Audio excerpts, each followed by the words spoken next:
A'udzu billahi minasyaitonir rajim. Bismillahirrahmanirrahim. Assalamualaikum warahmatullahi wabarakatuh.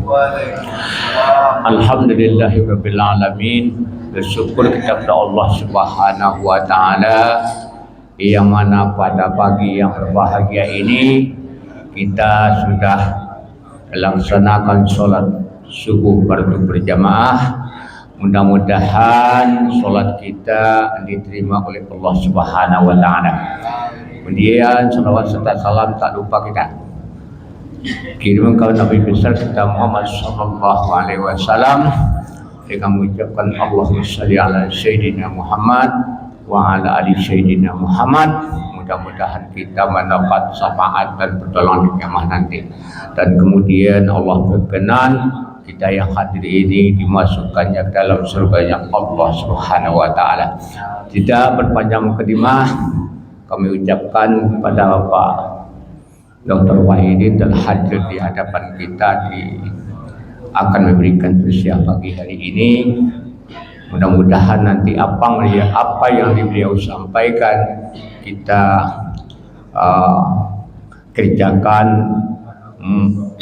kerjakan dalam sehari-hari supaya puasa kita mudah-mudahan diterima oleh Allah Subhanahu wa taala. Kemudian kami persilahkan dengan segala hormat Bapak Wahidin naik meja ini.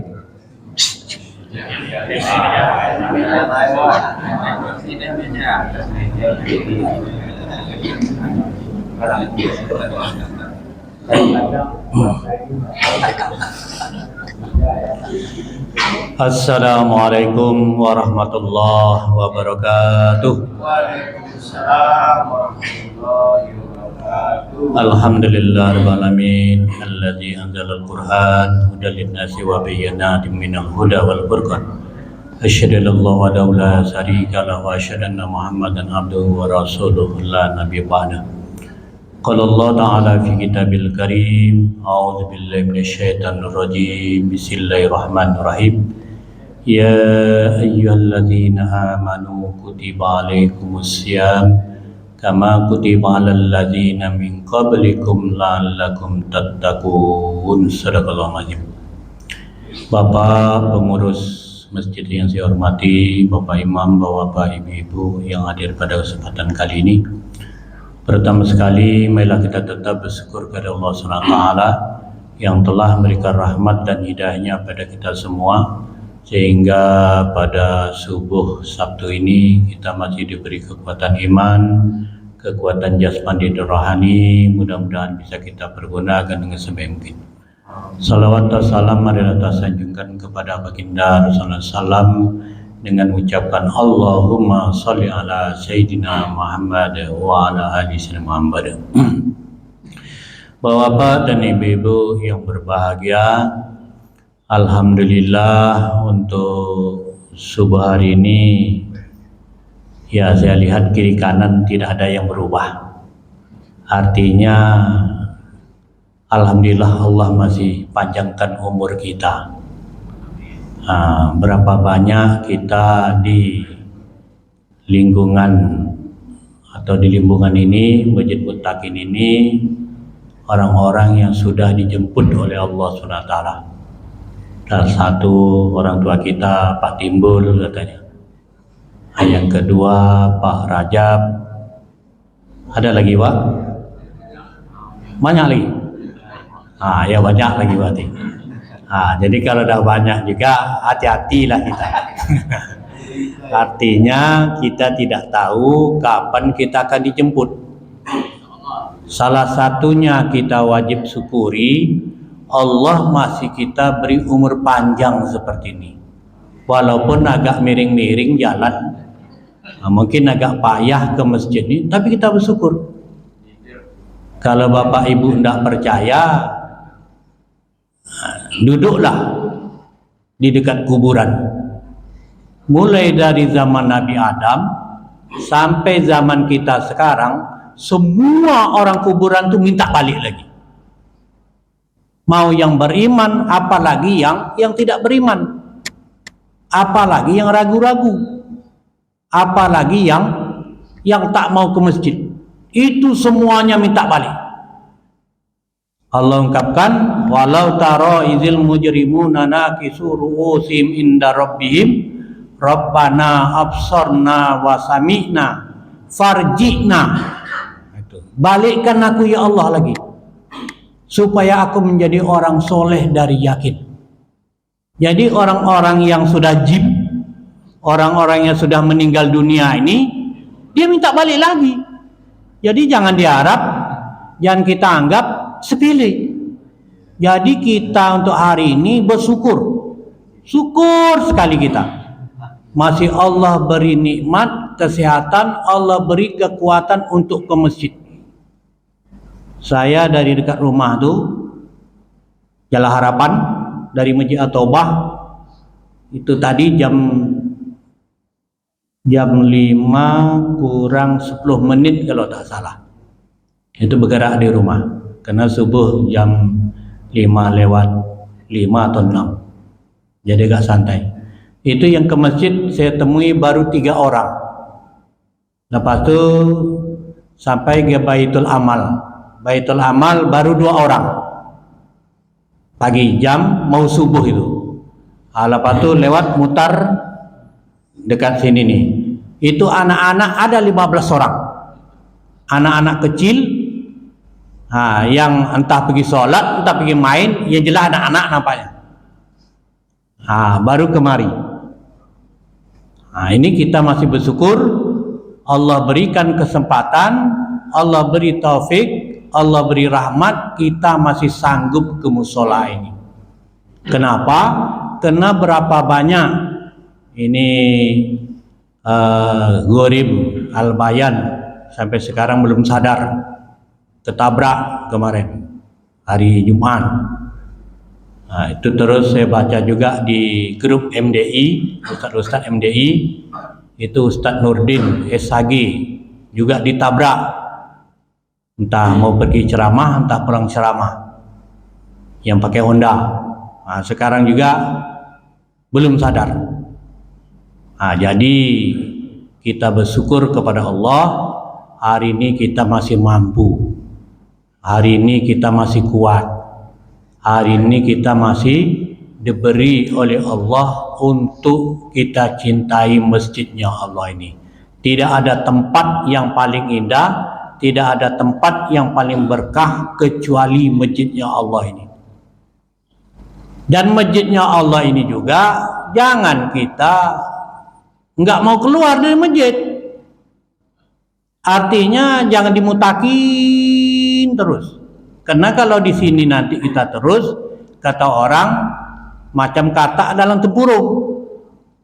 Minimal 5 ibu tengoklah masjid dakwah, ya kan? Atau dekat rumah saya tuh Masjid Al-Badar. Dah ada ibu-ibu pergi situ. Tengoklah. Artinya walaupun beda pahamnya, mungkin beda mazhabnya, ya yang minimal tengok masjidnya. Kita tahu masjid, indah kali masjid ini. Besok kalau kita jadi pengurus, ini jadi indah nih. Kalau dulu kipasnya masih bisa dihitung dengan jari, sekarang dah ditambah dengan AC. Kan keren. Al-Badar. Bila perlu jalan pula sekali-kali Masjid Raya An-Nur. Dah berapa kali Masjid Raya An-Nur? Tak pernah. Jangan menunggu jam. Jalanlah sekali-kali. Hari Sabtu, hari libur, bang. Masa awak tinggal siku aja bang, tidak pernah Masjid An-Nur? Apa gila? Tengok. Padang sampai, Medan sampai, Bengkalis sampai, Siak sampai, Masjid An-Nur tak sampai. Akan malu awak. Atau Masjid Raya. Atau yang paling keren pula Masjid Istiqlal Jakarta. Tidak apa-apa. Jalan sekali-kali, mumpung masih hidup. Besok jangan pula kita, ya sinilah. Dari Sudarso sini. Dari Jalan 9 sini. Lepas tu gym di sini. Lepas tu diantar dekat SD. Kata malaikat jalan sampai mana? Ya mutakin dengan Jalan 9 nanti. Itulah jalan masjid-masjidnya Allah. Bila perlu sekarang ini yang paling besar pahalanya yang disebutkan oleh baginda Rasulullah, yaitu masjidnya, Masjid Nabawi, masjid masjid di Mekah.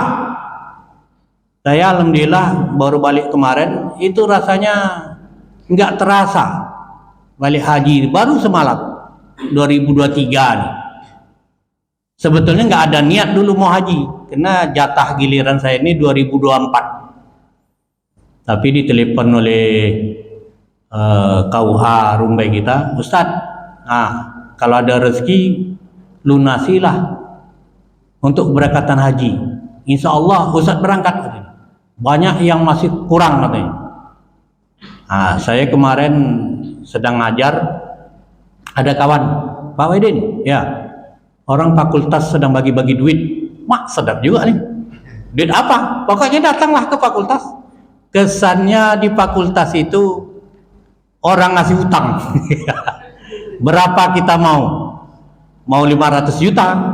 Mau 1 M? Cukup kita gadaikan SK saja. Ya, saya telepon istri, Dek, ini orang ngasih duit. Ya, kita dah lama tak pinjam duit. Saya bilang, perlu nak apa yang mau kita beli? Belilah bang, kita ganti mobil kita. Biar agak lebih enak kita pulang kampung. Iyalah, pinjam duit. Baru 1 hari ada telepon oleh Pak Kua, Ustadz, kalau mau berangkat dapat rezeki bayarlah pelunasan. Jadi saya telepon lagi orang rumah, belum sampai ke rumah. Dek, telepon oleh Pak Kua. Katanya kalau mau berangkat, kita mau berangkat atau gimana? Mumpung sekarang lah kita bisa berangkat. Katanya. Jangan ditunggu. Besok jangan-jangan gym pula kita dulu. Iyalah kalau gitu. Jadi dulu berangkatnya masih 47 kalau tak salah. 47 juta. Jadi kalau udah berdua, ya hampir 90 lebih. Kalau sekarang naik haji Bapak-bapak sudah 56. Kalau suami istri berarti sudah 112. Tapi nggak usah dipikirkan berapa banyaknya, karena tergantung menteri agamanya. Tapi taklah mati-mati. Di Malaysia masih tetap sekitar 30-an. Saya tanya waktu di situ kawan-kawan dari Bangladesh, dari India itu katanya cuma 5 juta. Orang itu pakai bus saja lagi, tidak begitu jauh.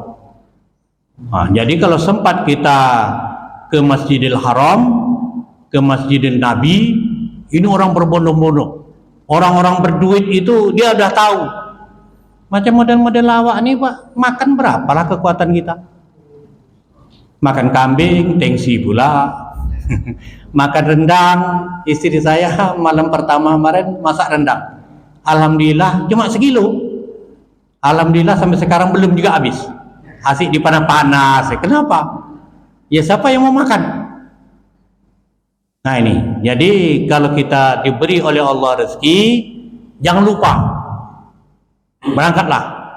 Dan saya juga bilang orang rumah, besok kalau kita pensiun atau belum pensiun, kalau Allah beri rezeki, jangan lupa berangkat kita. Anak-anak awak bang katanya, anak-anak lah dulu. Anak-anak itu udah ada rezeki daripada Allah SWT. Jadi Allah berikan kita kesempatan, Allah beri kesempatan kemampuan, maka jangan kita sia-siakan. Apalagi kita sudah berumur-umur 40 tahun ke atas, 50 tahun lagi ke atas. Apa yang mau kita cita-citakan? Kaya belum tahu, mati itu udah pasti. Maka itu di bulan suci Ramadan ini Allah berikan 1 bulan, kata Nabi, kalaulah hambaku ini tahu hikmahnya bulan suci Ramadan, dia setiap tahun minta jadi bulan Ramadan. Kalaulah seandainya di bulan suci Ramadan ini kita tahu hikmahnya di bulan suci Ramadan, maka sepanjang tahun itu dia ingin bulannya setiap hari Ramadan. Tapi kita Ramadan kadang-kadang tidur aja. Alhamdulillah balik subuh. Lepas tu bam tidur. Lepas tu kan bangun dekat zuhur. Ya kalau zuhur ke masjid, kalau tak di rumah saja. Lepas tu tumbang lagi. Ngapa sih lalok aja Pak? Iyalah, laloknya orang beriman ibadah. Jadi mentang-mentang laloknya orang beriman ibadah, ya tidur terus.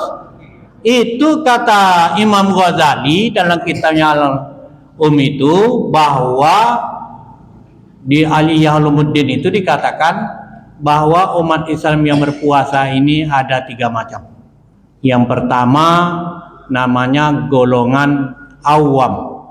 Awam nih seperti anak-anak kita. Dialah anak-anak kita itu ibu-ibu, itu tak jelas. Zuhur asarnya tak jelas, maghrib isanya pun tak jelas. Pokoknya semaunya dia. Namanya anak-anak. Dia belum tahu. Belajar aja jadilah. Kalau dia belum mumayyiz, masih anak-anak ataupun sudah mumayyiz, maka ya sesuai kemampuannya.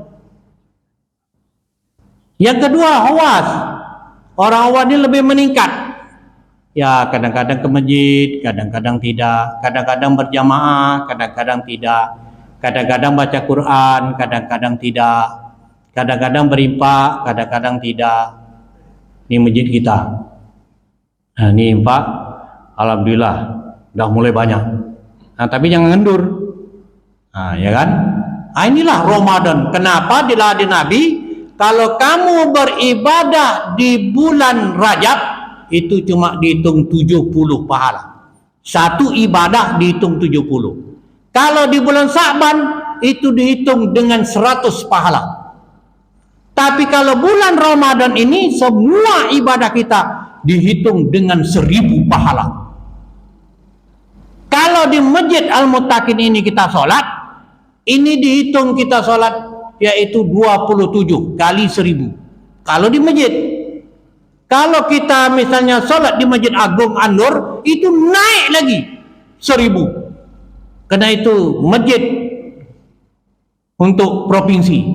Kalau kita lagi sholat di Masjid Istiqlal Jakarta, Masjid Indonesia, Allah tambah lagi 1000. Tapi kalau kita misalnya sholat di Masjid Nabawi, Masjidil Haram, Allah lebih lipat-lipatkan ganda tak tadi itu. Kalau dulu Pak, orang Indonesia ini yang kaya-kaya ragu pergi ke Masjidil Haram. Takut awak kan lalu tu boleh. Awak masih banyak dosunya. Awak puasa pun kadang-kadang you, kadang-kadang tak. Tapi orang Brunei, orang-orang Malaysia, orang Singapura, itu anak-anak yang tak bisa diatur, anak-anak yang sulit dikontrol, tambah dibawa ke Masjidil Haram, dibawa ke Masjid Nabawi. Kenapa? Karena Allah beri hidayah, kita tak tahu.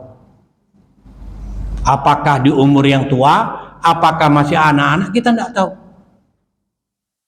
Kemarin di kampung saya itu, tahun kemarin siap, alhamdulillah, Honda gonceng 2. Yang depan gonceng, terlungkup, ketabrak, akhirnya ngelakkan mobil, jatuh.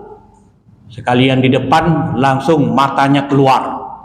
Yang mengangkat itu tak sanggup, matanya ini keluar sendiri. Bayangkan itu ibu-ibu, kalau anak-anak kita ini main. Dulu ya tahun 2004 kalau tak salah, saya dah pindah ke Jalan Harapan. Pagi-pagi yang isi ceramah seperti ini juga, tapi hari Minggu, sampai ingat masih sekarang. Tangan ini kurang baik. Kurang baik apa? Yaitu di Jalan Harapan tuh tercampak orang, rambutnya pendek, pakai sepeda. Kita mau pergi ceramah, terlungkup di parit. Kena terlungkup, kita yang baru lewat tentu kita bantu. Turun dari Honda, kita angkat. Tentu kita orang berdebim ke parit, kita angkat, tentu supaya nak ngangkatnya tentu dadanya diangkat. Kesan kok lembek-lembek. Kesannya perempuan. Menurut kita dari belakang macam laki-laki, rambutnya pendek, pakai celana training, entah pergi kemana, mau pergi ke Politeknik mungkin. Berdebim di tepi parit. Awak yang tak ada niat mau ceramah, tentu kita tolong angkat. Kesannya perempuan, astagfirullahaladzim. Nah, ini salah pegang jadinya. Jadi itulah kata kita ya juga, kesan perempuan.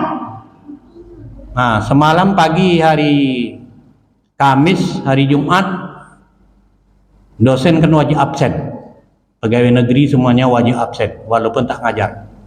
Saya absennya di Sekajadi. Kadang ngajar juga pasca di situ. Jadi absen pagi-pagi. Aduh, di jalan Yosudarso itu orang naik Honda ngebut-ngebut. Kalau masih naik Honda ngebut-ngebut, angkat-angkat tuh nampaknya udah biasa sampai ke Masjid Ikhlas itu. Tapi yang paling parah sudah rambutnya hijau kuning kelabu. Dia perempuan duduk di depan, jantan di belakang. Kalau sudah jantan di belakang, perempuan depan, entah apa yang dipacinya. Jales orang lah bapak-bapak. Ini anak-anak gadis. Jangan sampai anak kita. Maka itu Nabi senantiasa berpesan, muru auladakum bisolat. Ajarkan anakmu solat. Kenapa? Karena anak kita ini deposito kita besok. Kalau anak kita tak beribadah, anak kita seandainya tak ngerti ngaji, anak kita tak ngerti masjid, anak kita tak ngerti agama, kita jim. Nah ini rata-rata di Rumba ini entah ada berapa tahun, mulai dari mahasiswa tahun 91 S1 di sini tak balik-balik, langsung di Win juga. 91 diterima sebagai dosen Win tahun 1997. Jadi pegawai negerinya 1997. Lepas itu kalau tak salah ke masjid ini tahun 98 atau 99. Waktu itu masih ya capek calon pegawai waktu itu. Daripada ngontrak-ngontrak imam sini.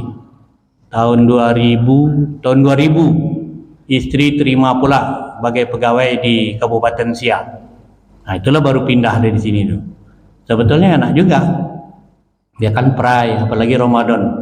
Banyak yang kasih makanan, kue pun kadang-kadang dah siap. Ustaz, ya, kue hari raya Ustaz. Kan tak payah beli lagi. Jadi oleh sebab itu kita diberikan oleh Allah kesempatan, oleh Allah kekuatan. Jangan sampai kita tak gunakan dengan sebaik mungkin. Maka yang pertama yaitu puasanya orang awam, puasanya orang huwasul huwas.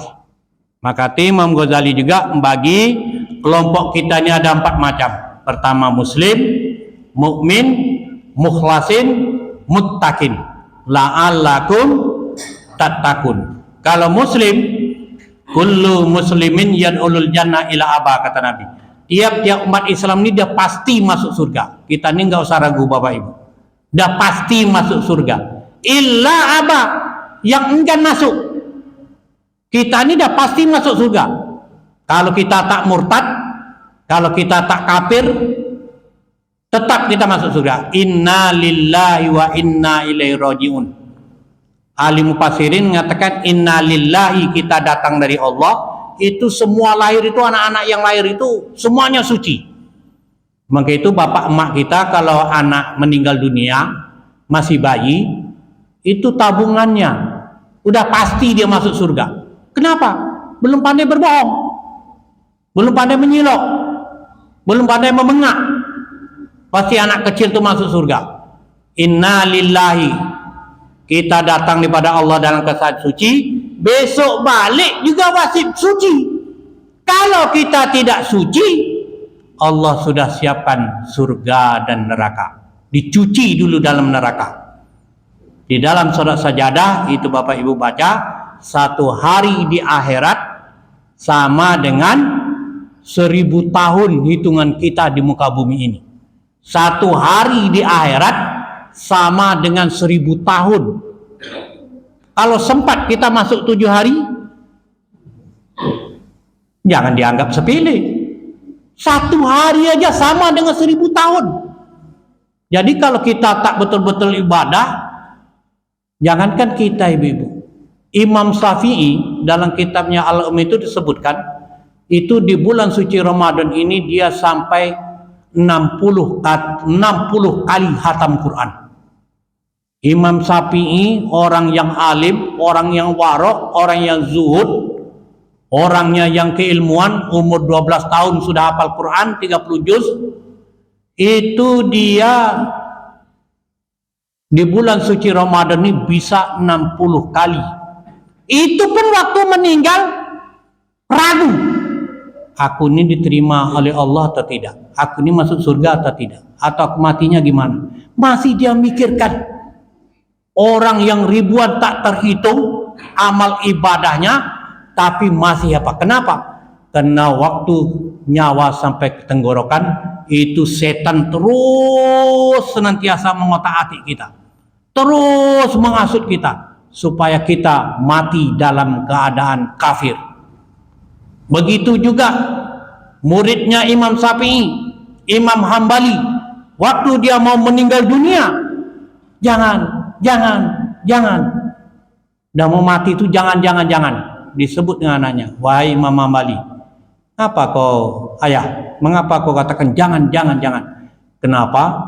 Karena setan pada waktu itu mengajak aku untuk jadi orang kafir dengan tidak menyebut nama Allah Subhanahu wa taala.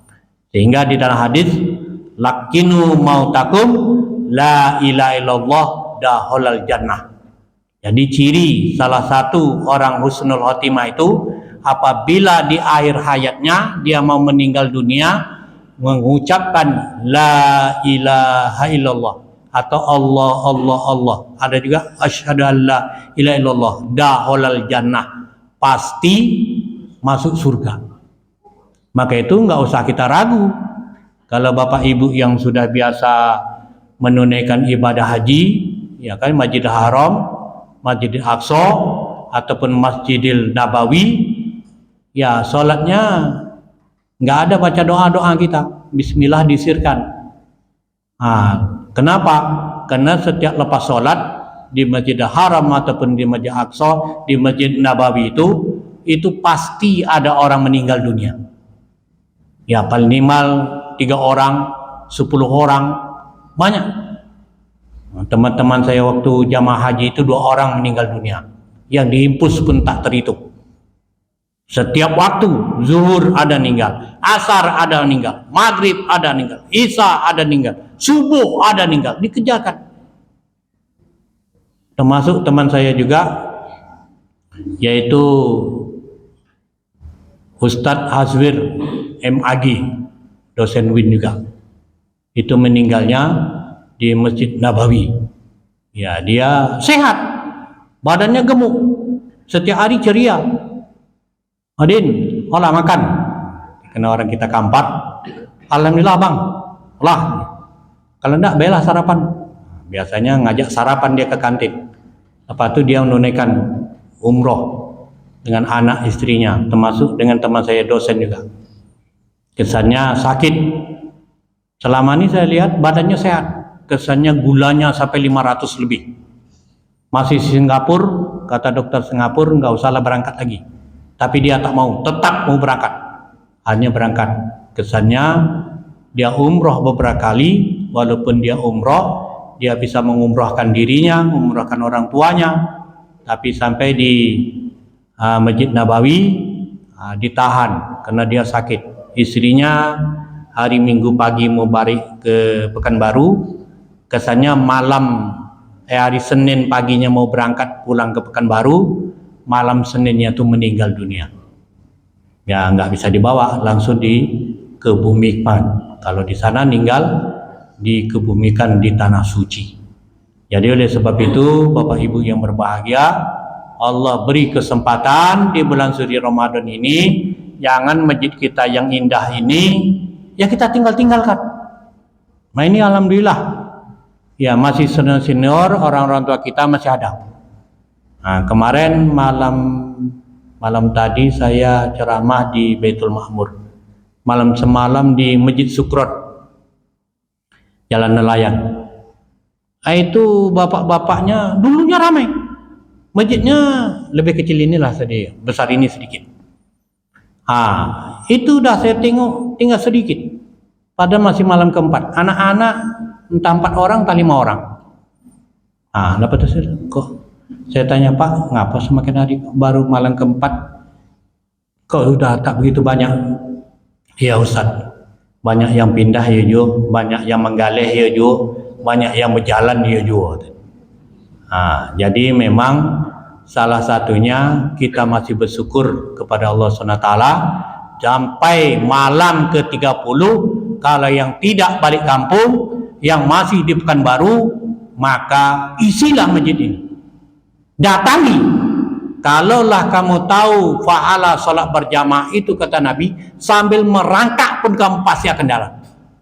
Kalaulah kamu tahu hikmah, faedah, barokah salat berjamaah, sambil merangkak pun, sambil apapun kemampuan kamu akan berusaha ke masjid. Tapi kalau kita tidak mau merubah diri kita, maka kita menjadi orang yang rugi. Bapak Ibu yang berbahagia, waktu suruh kita jam berapa? 6.15. Ibu 27. Jangan lama. Ya, tapi pagi ini janganlah masak-masak. Kalau bapak tak puasa, masakan. Kalau bapaknya sakit. Tapi kalau bapaknya sehat, tak puasa, lempar ke Sungai Siak. Kan karaju awak aja tiap hari makan, minta juga lagi. Jadi oleh sebab itu, Ramadan yang diberi kesempatan oleh Allah seperti ini tetap harus kita usahakan. Sakit apapun masalahnya, datanglah ke masjidnya Allah. Kenapa? Allah sudah janjikan barang siapa yang memakmurkan masjid Allah, Allah jamin keamanannya di masjid ini. Maka itu kalau ada anak-anak kita ribut-ribut itu, ibu-ibu, jangan ibu pekak-pekakkan, jangan ibu marah-marah. Anak-anak kita kadang pengurus keluang, tidak tahu masjid ini, tengok nih. Ya biasalah anak-anak tadarus, kadang-kadang kuih-kuih yang datang. Ya inilah kerjanya gurib. Tapi jangan dimaki-maki, jangan dimarah-marah. Ada satu masjid, tak perlu saya sebutkan, itu pengurusnya asik mengamuk saja, anak lari, ngamuk semua ngamuk. Alhamdulillah sekarang tak bisa ngamuk. Kenapa? Setruk. Saya bilang, Pak, apa yang biasa ngamuk-ngamuk itu mana Pak? Alhamdulillah Ustaz, lah terjengkang ini Ustaz. Kenapa terjengkang? Lah setruknya, tidak bisa kasih sekolah lain. Semuanya asik marah aja. Malam tadi juga salah satu mahasiswa Undri itu mengecek Perumnas, dia ngasih kata sambutan ceramah sebelum saya ceramah di Baitul Makmur. Itu dia ngecek warga-warga. Alhamdulillah Ustadz, katanya, di Perumnas ini, di masjid kita semuanya penyakitnya tensi tinggi. Jadi bapak-bapak, ibu-ibu itu mayoritas tensi. Mengapa tensi? Apalagi tanggal tua, apalagi mau hari raya, orang dah beli mobil, orang dah beli semuanya. Tentunya tensi yang naik. Suami asik lalok-kelalok, ya nggak apa-apa, biasalah di bulan suci Ramadan. Ibu-ibu, bapak-bapak yang berbahagia, mudah-mudahan ya di subuh pagi Sabtu ini tetap kita pertahankan dan tetap betul-betul berdoa kepada Allah. Salah satu doa Rasulullah SAW di bulan suci Ramadan ini adalah senantiasa Allah memberikan keberkahan, Allah berikan keselamatan, Allah berikan kekuatan agar kita bisa melaksanakan perintah Allah dan besok kita kembali dalam keadaan suci dan Allah letakkan di surga Jannatul Naim. Sebagaimana dalam surat Luqman, innal ladzina amanu wa amilus solihati lahum jannatun naim. Sesungguhnya orang-orang beriman dan beramal soleh, lahum jannatun naim, pasti diletakkan di surga yang penuh nikmat. Karena waktu suruh kita juga sudah hampir masuk. Bapak Ibu kurang lebih mohon maaf. Assalamualaikum warahmatullahi wabarakatuh.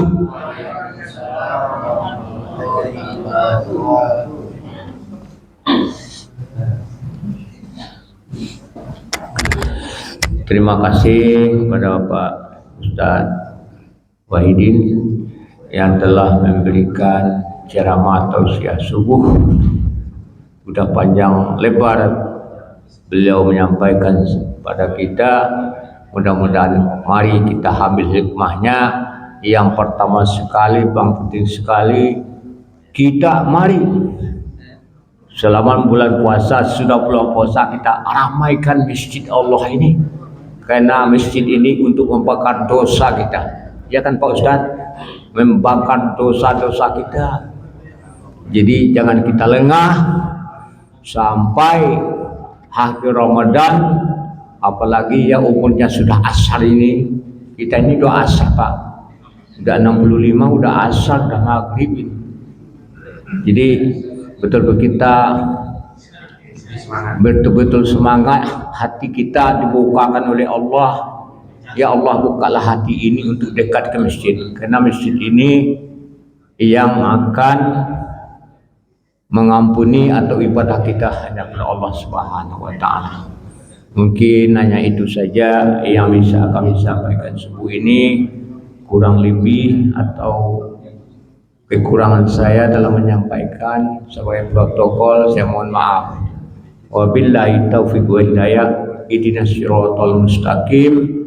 Wassalamualaikum warahmatullahi wabarakatuh. Allah